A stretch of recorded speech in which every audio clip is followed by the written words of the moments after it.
1000 ஆண்டுகள் அடிமைப்பட்டு இருந்தும் எங்களிடம் ஆதிக்க குணமில்லை. அன்பும் சகோதர பாசங்கள் மட்டுமே அண்டி கிடக்கிறது. ஒரு புது மூங்கில் கூடையில் தண்ணீர் ஊற்றி மாட்டுச்சாணியை போட்டு கரைத்தால் தெளிந்த தண்ணீர் மட்டும் வெளியேறிவிடும்.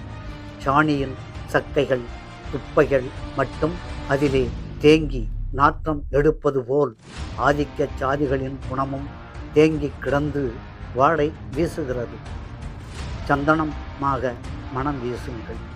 சகதி நீராக மாறி குடிநீருடன் கலந்து விடாதீர்கள். உயிர் இனமே அழிந்துவிடும்.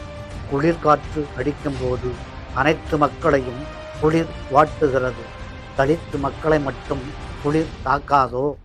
உழைப்பவன் இளைப்பாறலாம், பசித்தவன் உணவு அருந்தலாம்.